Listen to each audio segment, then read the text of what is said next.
우리 야고보서의 첫 내용이죠. 첫 인사를 마치자 첫 내용, 첫 주제가 뭐냐면 시험을 지금 얘기하고 있죠. 내 형제들아 하면서 너희가 여러 가지 시험을 당하거든 그 다음에 온전히 기쁘게 여기라 이런 얘기하죠.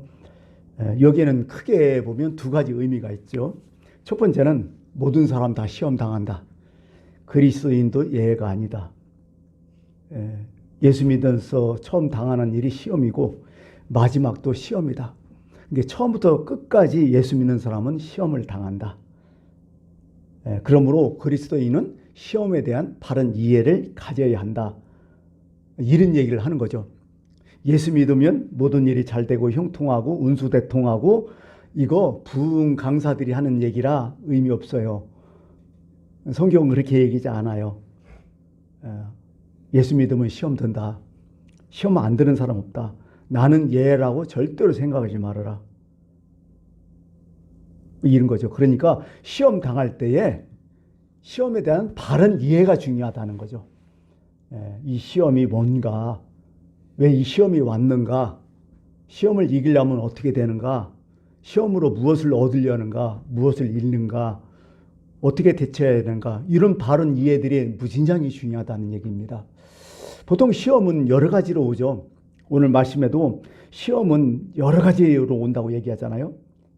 여러 가지로 온다. 많은 시험이 온다. 별놈의 시험 다 온다. 첫 번째, 크게 생각해서는 그런 생각을 하죠. 내가 욕심부려서 당하는 시험이 있어요.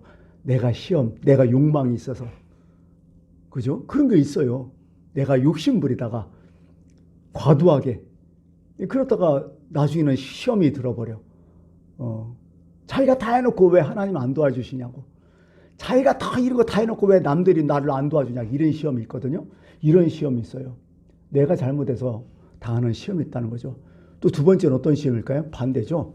다른 사람이 문제가 생겨서 내가 시험 드는 경우가 있죠. 나는 잘했는데, 나는 아무 문제 없는데 다른 사람이 나를 힘들게 해. 다른 사람이 실수해가지고 다른 사람이 그 나쁜 마음으로 나를 시험 들게 한다는 거죠. 이런 시험이죠. 이런 시험 이거 어떻게 극복해야 되냐? 어떻게 이겨내야 되냐? 어떤 마음을 가져야 되냐? 그런 사람에 대해서 어떻게 대처를 해야 되냐? 뭐 이런 것도 될 수 있겠고요. 또 세 번째는 어쨌든 시험이 있으니까 시험 당한 사람이 많이 있잖아요. 근데 사람은 가만히 보면 사람이 상대가 시험 당했을 때 어떤 사람은 시험 당한 사람을 되게 많이 도와주고 일으켜 세우고 그에게 회복할 기회와 용기를 줄 수 있는 사람이 있지만은 어떤 사람은 불난 집에 부채질한다고 시험 당한 사람을 더 힘들게 하는 경우가 있다는 거죠. 그러니까 내 주변에 시험 당한 사람이 있어요. 이 사람들에 대해서 내가 어떻게 해야 될 건가? 어떤 마음을 가지고 그들에게 접근하고 어떻게 도와줘야 될 건가? 내 할 일은 무엇인가? 이런 것을 생각하는 것이 바로 시험에 대한 얘기겠죠. 이게 뭐 기독교인들은 예수 믿으니까 만사형통 아무 문제 없다. 시험 안 된다. 이런 얘기 아니에요. 성경은. 시험에 대한 어떤 대처, 어떤 마음가짐, 어떤 삶의 태도, 이것이 너무 중요하다고 하는 것입니다. 하나님도 우리를 시험하시잖아요. 하나님이 시험할 때는 우리는 어떻게 해야 된다는 거예요? 그때는 어떻게 해요? 감사히 여기라는 거죠. 히브리서 12장 5절에서 8절 이렇게 했잖아요. 또 아들들에게 권하는 같이 너에게 권하신 말씀도 이었도다. 일렀을 때 내 아들아 주의 징계를 경히 여기지 말라. 모든 주의 자녀들은 시험을 받는다는 거죠. 주의 경계하심. 그에게 꾸지람을 받을 때 낙심하지 말라. 주께서 그 사랑하시는 자를 징계하시고 사랑하기 때문에 징계해 주신다. 그가 받으시는 아들마다 채찍질 하였다. 하나님도 채찍질 하신다는 거죠. 너희가 참음은 징계를 받기 위함이라. 하나님이 아들과 같이 너희를 대우하시나니 어찌 아버지가 징계하지 않는 아들이 있으리요. 징계는 다 받는 것이오늘 너희가 그것이 없으면 너희는 사생자, 부모 없는 사람이죠. 친아들이 아니다. 이런 얘기를 하는 거죠. 그래요. 이상하게 시험이 오는 경우가 있어요. 불가항력적으로. 그때는 하나님의 시험이 있구나. 낙심하지 말고 받아들이고 하나님 나를 사랑하시는구나. 하나님 나를 고치려고 하시는구나. 이런 긍정적인 마음으로 이런 것을 대처를 해야 된다고 하는 것입니다. 그러니까요. 이렇게 생각하면 돼요. 그냥 예수 믿든지 안 믿든지 사람에게는 모든 시험이 있다. 근데 예수 믿으면 모든 것을 어디에 결부시켜야 된다? 주님께 결부시키고 생각해야 된다. 그 얘기죠. 예수 안 믿었을 때는 내가 시험에 대해서 당사자가 나였는데 예수 믿고 나니까 그 당사자가 누구냐면 하나님이었더라. 예, 그분 안에서 모든 것을 해결해야 된다. 이런 말씀으로 여기 해야 된다고 하는 것입니다. 그래요. 사람이 시험이 없으면 또 안 될 것 같아요. 요즘 바다에 태풍이 없으면 올해는 또 특히 태풍이 아직 안 올라와서 문제라네요. 지금 상당히. 지금 뭐 해양 우리는 몰랐지만은 태풍이 있어야 된다네요. 올해. 작년 같으면 이때 한 두세 개가 반드시 올라왔는데 올해는 없대요. 지금 이게. 그래서 큰 걱정이라고 지금. 문제가 많다고 지금 바다가. 그런 얘기를 하는 거 보면 사실 사람이나 어떤 자연을 한 번 정도 뒤집어 놓아야 되거든요. 그래야 뭐 정화되고 그래야 뭔가 깨끗해지고. 저번에 주일날 비 억수로 쏟아지대요. 막 소낙비 쏟아지는데 그 한동안 안 오다가 그렇게 소낙비 쏟아진 게 길바닥이 막 물바다 돼갖고 그 더러운 거 막 싹 씻겨 내려가더라고. 막 속이 시원하더라고요. 뭐 이런 게 좀 있어야 되지 않을까 이런 생각을 해요. 근데 이때 아유 왜 이러냐 이렇게 하지 말고 오늘 말씀은 야고보서 1장 12절 좀 우리 읽지는 않았지만 10절에 이런 말씀에 시험을 참는 자는 복이 있다는 거예요. 버티라는 거예요. 시험을 참는 자는 복이 있다. 이는 시련을 견뎌낸 자가 주께서 자기를 사랑하신 자들에게 약속하신 생명의 면류관을 얻는 것이기 때문이라. 야고보서가 얘기하는 건 뭐예요? 마지막에 시험의 열매는 뭐예요? 생명의 면류관이라는 거죠. 어차피 인간 산다는 게 고통 아니에요? 그죠? 사람은 고난을 위해서 태어났다고 얘기하고 수고와 슬픔뿐이라고 자꾸 얘기하고 이게 성경의 생각이잖아요. 성경의 말씀이었잖아요. 다. 그러면 이것을 통해서 그냥 아무 무의미의 수 없어야 되냐? 그게 아니야. 성경은. 이걸 통해서 우리는 열매를 맺어야 된다. 어떤 열매? 정확히 얘기해서 인격의 열매라는 거예요. 생명의 면류관을 받았으니 인격의 열매. 그것을 맺어야 된다고 얘기하는 거죠. 그래서 야고보는 또 목회자잖아요. 그러니까요. 야고보 입장에서 왜 시험을 얘기했을까 했더니 본인이 한 30년 동안 목회 경험을 하면서 성도들을 딱 보니까 개인도 시험이 당하고 교회도 시험을 당하다는 거야. 너무 많이 봤다는 거야. 그러니까 사도 야고보는 지금 뭐요? 야고보 서신을 쓰면서 제일 서둘러서 마음에 막 먼저 하고 싶은 얘기가 시험 얘기예요. 시험 얘기. 시험 얘기 안 할 수 없다는 거야. 딱 닥치니까. 이게 어떻게 보면 초대교회나 지금이나 예나 지금이나 똑같아요. 인간 사는 거 똑같아 어떻게 보면. 예. 지금 개인들도 우리 성도들 엄청나게 많은 시험을 당하고 있잖아요. 지금 다들. 말을 안 해서 그렇지 드러난 시험이 있고 숨긴 시험이 얼마나 많아요 지금. 또 교회도 엄청나게 많은 시험이 있었어요. 그냥 아무것도 없는 것 같고 아무 소리도 없으니까 그냥 넘어가는데 아니 우리가 천성을 향해 가는데 마귀가 가만히 있겠어요? 별놈을 갖고 장난치고 힘들게 하지. 그러므로 이런 시험이 딱 닥쳤을 때는 이게 전쟁터다. 이게 천국을 가는데 제가 항상 얘기하지만 우린 유람선 타고 천국 가는 게 아니야. 절대로. 괜히 어디 유람선 이렇게 해갖고 거기서 막 즐기면서 할렐루야 하면서 하늘나라 간다. 그런 얘기 아니에요. 성경은. 우리는 어떤 선을 가죠? 전투함을 타고 간다는 거예요. 늘 전투함 탔다는 거예요. 이게. 그러니까 전투 안에서 그냥 유람선 타지 유람하러 다녀? 아니잖아요. 늘 훈련하는 거예요. 반복하고. 우리가 예배 나오는 것도 다 반복 훈련 아니에요? 그리고 늘 전시태세니까. 늘 준비하고 있어야 되고 항상 깨어 있어야 되고 항상 긴장해야 되고 이게 바로 천국을 가는 천성을 가는 우리의 망망대해의 우리의 모습이라는 얘기죠. 그렇기 때문에 이런 와중에서 내비 안 둔다는 거예요. 망망대해가 언제나 조용한 고요한 바다만 있겠어요? 별로 뭐 이상한 일이 다 일어났겠죠. 문제가 참 많이 있겠죠. 그래서 뭐 가령 그래요. 주의 일을 한다. 뭐 예배당을 짓는다. 그러면 막 예배당을 지어서 부흥한다. 그럼 시험 안 당해요? 예배당들을 지을 때도 시험 엄청나게 나오고 그 교회가 부흥해도 부흥한 대로 또 시험이 당하고 부흥 안 돼도 시험 당하고 하여간 시험으로 똘똘똘 뭉쳐있어. 우리는 어떻게 보면 이게 삶이라는 거예요. 이게 야고보 예루살렘 교회도 똑같이 이렇게 당했다는 거예요. 계속해서. 우리가 만약 이런 생각을 해요. 정말 하나님께서 원하시는 일, 선한 일이라고는 보통 얘기를 하겠죠. 정말 훌륭한 일을 했다고 아무 일 없어요? 아니요. 제가 해보니까 그 일에도 문제가 탁탁 터져. 너무 힘든 문제가 터져요. 욥을 보세요. 고난당한 사람, 시험당한 사람 욥 아니에요? 욥이 잘못 살았어요? 정말 정직하게 살았잖아요. 최선을 다해서 살았잖아요. 사람들도 다 인정해 줬잖아요. 근데 시험 당할 수 있다는 거예요. 예외가 없다는 거예요. 어떤 사람이 정말 마음먹고 신앙생활 참 잘하려고 노력해. 이제 마음먹고 하려고.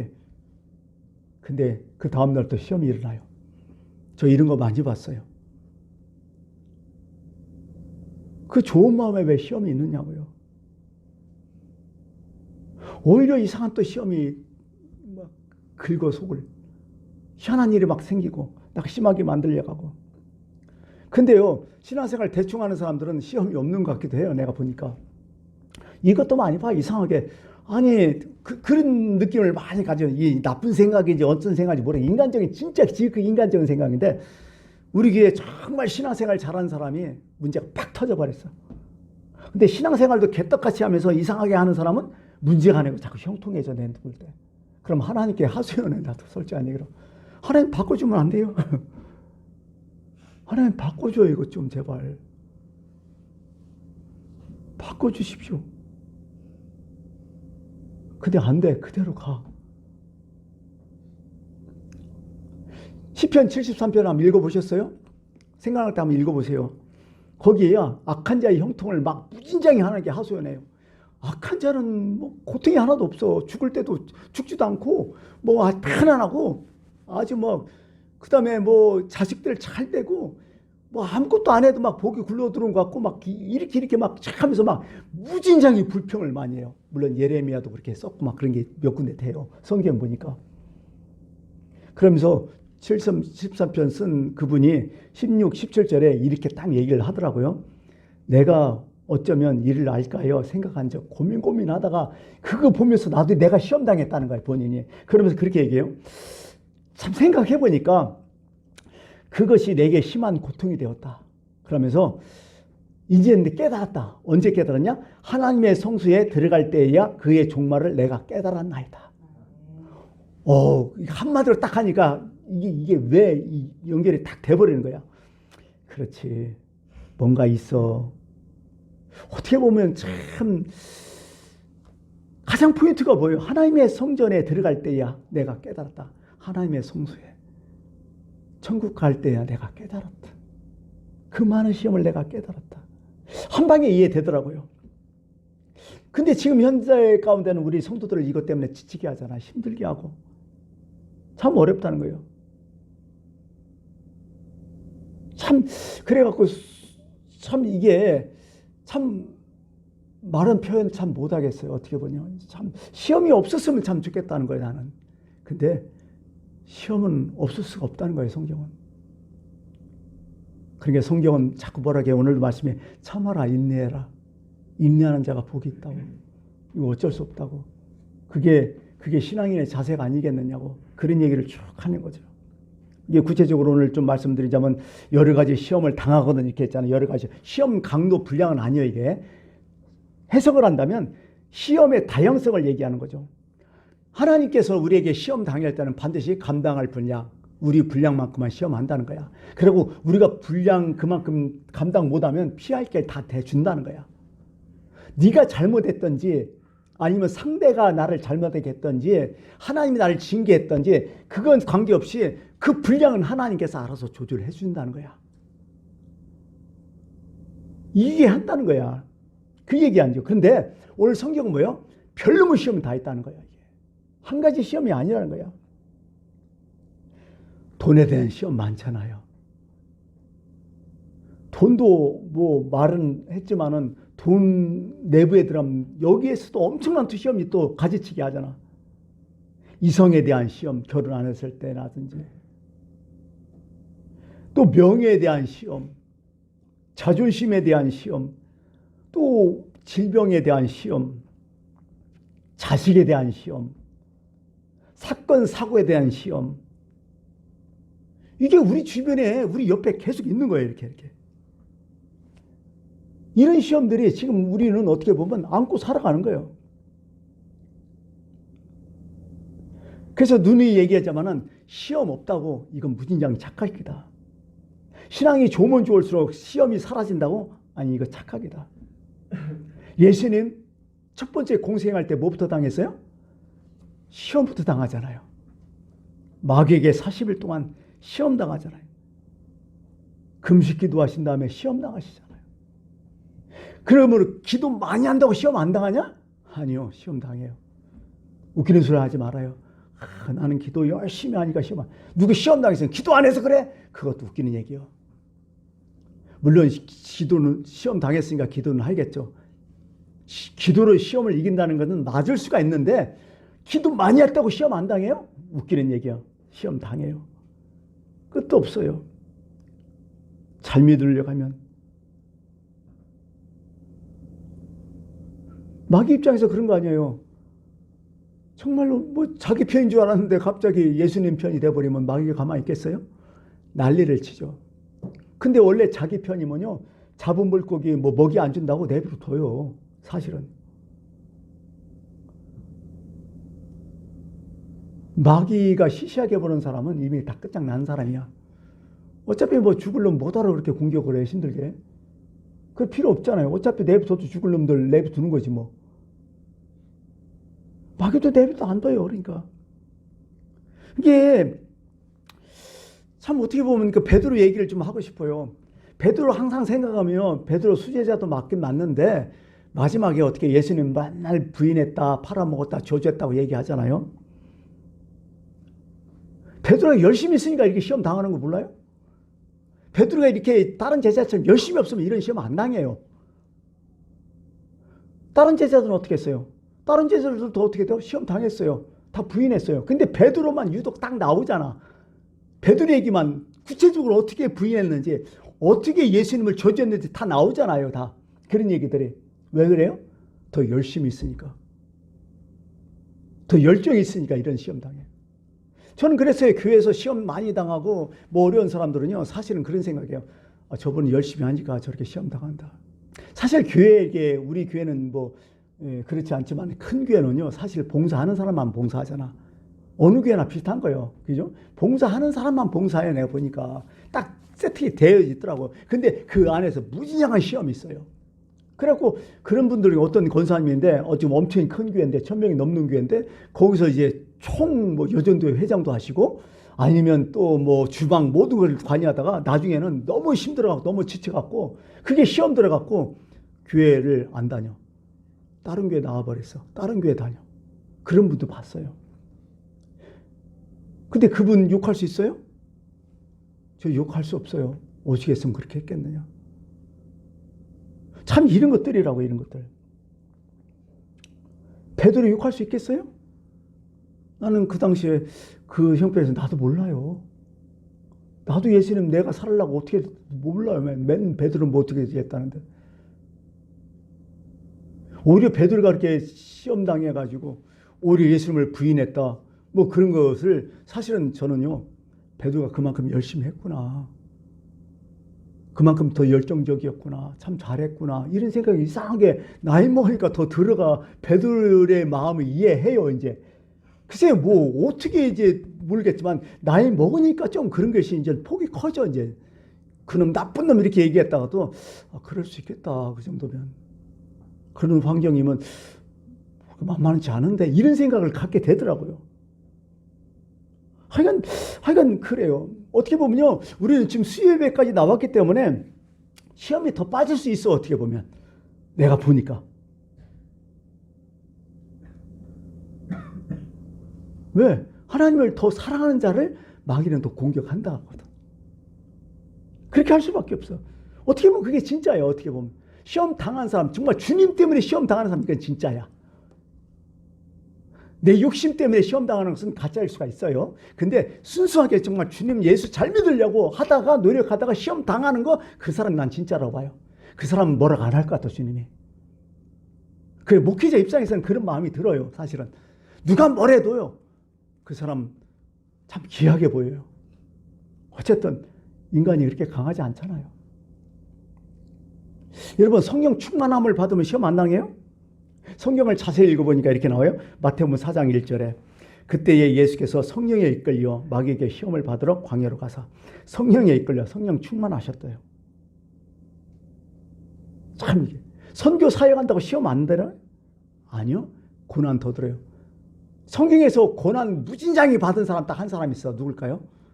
사도 바울. 어쩔 수 없이 본인이 얘기하잖아요. 자기가 막 사도권에 대해서 논쟁이 많고, 베드로 이제 사도 바울은 진짜 예수님 12제자가 아니니까 사실 사도 바울도요, 무진장이 마음이 아팠어. 왜? 비주류잖아, 사실 어떻게 보면. 그 당시에 주류가 누구예요? 예수님 12제자 출신들이 주류 아니요. 근데 사도 바울은 비주류, 예수님과 동행 안 했잖아요. 예수님 한 번도 못 봤잖아요. 다메섹도상에서 환상으로 봤지만 예수님과 동고동락도 안 했잖아요. 뭐 없잖아. 근본이 기준이 없잖아요. 그리고 출신 성분이 뭐예요? 쉽게 말해서 예수 믿는 사람 때려 잡는 사람이었잖아. 그러니까 전과자예요. 어떻게 보면 우리 식으로 얘기하면. 그래서 처음에는 전과자라 사람들이 사도 바울 무지하게 꺼렸잖아요. 갱신이 그 바나바 때문에 그분이 보증 쓴 다음에 이렇게 했지만은 사실은 사도 바울 생각을 해보세요. 참 그런 여러 가지 많은 시험 고통들 많았을 것 같아. 사도 바울 우리 요즘 얘기를 하려면 그렇잖아요. 출신이 다르니까. 근데 여러분 사도 바울이 또 선교 사역을 또 막 엄청나게 많이 하면서 사도권까지 부인하고 막 여러 가지 하니까 사도 바울이 할 수 없이 얘기하는 게 뭐예요? 내가 수고를 넘치도록 하고 옥에 갇기 더 많이 하고 매도 수없이 맞고 여러 번 죽을 뻔하였으니 유대인에게는 40에서 하나 감한매를 5번 맞았으며 3번 태장으로 맞고 1번 돌로 맞고 3번 파선하고 일주일을 깊은 바다에서 지냈으며 여러 번 여행하면서 강의 위험과 강두의 위험과 동죽의 위험과 이방인의 위험과 신의 위험과 광야의 위험과 바다의 위험과 거짓 형제 중의 위험을 당하고 또 수고하며 애쓰고 여러 번 자지 못하고 줄이며 목마르고 여러 번 굶고 춥고 헐벗었노라. 이게 자신의 사도에 대한 표식이라는 거야. 이뿐만 아니라 사도 바울은 또 본인도 육체적으로 질병이 있었잖아요. 이게 사도 바울은요, 시험 덩어리야, 시험 덩어리. 근데 사도 바울은 어떻게 해요? 이걸 다 극복했잖아. 뭘로 극복해요? 내 은혜가 내게 족하다. 이걸 다 끝났어. 그래서 오늘은 시험에 대해서 좀 얘기하는데 다음 주에도 시험에 대해서 계속 얘기할 건데요. 그래요. 우리는 시험 지금 다 받고 있어요. 뭐래도 시험 받고 있어요. 그러나 성경을 쭉 읽어보면서 시험에 대한 어떤 삶의 자세, 그것을 당했을 때 내가 어떻게 대처하며 어떤 마음을 가져하며 어떤 식으로 풀어낼 거며 그게 성경의 이야기라는 거죠. 다 시험 당해요. 그러나 시험에 대한 대처는 다 다르다는 거죠. 오늘 여기까지 하겠습니다. 기도하겠습니다.